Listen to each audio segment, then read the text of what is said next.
তদন্তকারী কর্মকর্তা হিসাবে আমরা অনেক সময় আমরা যখন দেখি যে আমরা সব জায়গায় আমাদের ব্যর্থ হচ্ছে, তখন আমাদের কাছে মনে হয়েছিল যে আমাদের কাছে একটা ওয়াটার থিওরি ছিল। আমাদের যে 3 জন আসামি তার মধ্যে একজন আমাকে বলেছিল, আমাদের তদন্ত টিমকে, যে রাতের বেলা পানির শব্দ শুনতে পেয়েছিল। আমরা ওই ওয়াটার থিওরি, পানির শব্দ শুনতে পেয়েছিল, তাহলে তারা ঘন ঘন ফ্লাশ করেছে।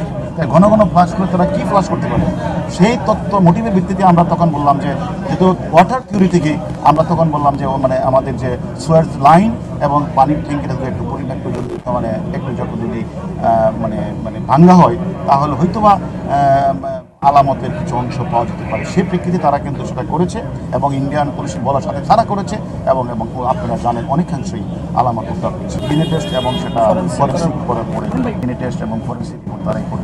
আমরা সেখানে আমরা যেটা ডিজিটাল এভিডেন্স এটা আমরা তার সাথে মিলিয়ে দেখেছি এবং আমরা যেটা চেয়েছিলাম যে ঘটনাস্থলটাকে পরিদর্শন করে বিভিন্ন জায়গাগুলো অপরাধ সে জায়গা পরিদর্শন করা এবং সর্বশেষ আমাদের তদন্তকারী কর্মকর্তাকে সেখানে সুরতাল রিপোর্ট, মেডিকেল রিপোর্ট, ফরেন্সিক এবং সেখান থেকে যে ভিসেরা রিপোর্ট কালেকশন করার জন্য আলামতের প্রয়োজন হয়। এটা আমাদের মূল চ্যালেঞ্জ ছিল। আমরা সেখানে গিয়ে আমরা ইন্ডিয়ান পুলিশের সাথে সিআইডিকে আমরা বিভিন্ন জায়গায় তাদের সাথে অভিযান পরিচালনা করেছি এবং সর্বশেষ আমরা তাদেরকে আলামতের জন্য আমরা সোয়ারেজ লাইন এবং পানি সেফটি ট্যাঙ্কিকে আমরা পরীক্ষা করতে বলেছিলাম। সেটা তারা করেছে এবং উদ্ধারও হয়েছে। এতে তো আমি মনে করি আলহামদুলিল্লাহ আমরা যে কারণে গেছি সেটা আমাদের উদ্দেশ্য সফল হয়েছে। এটা তো আপনি তো এখনই নিরাশ হওয়ার কোনো কারণ নাই। আমরা অবশ্যই আশাবাদী।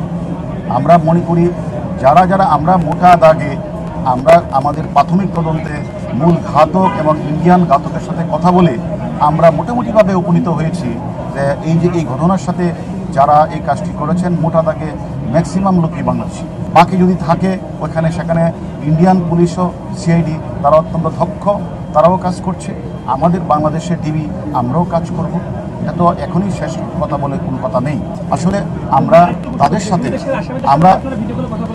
তাদের সাথে তারা আমাদেরকে বিভিন্ন বিষয়ে তারা আমাদের সাথে কথা বলেছে। আমরাও তথ্যের বিষয়ে বিশেষ করে আমি মনে করি যে তারা এই অপরাধীদের সম্পর্কে তারাও অনেক তথ্য আমাদের শেয়ার করেছেন, আমরাও অনেক তথ্য তাদেরকে শেয়ার করেছি।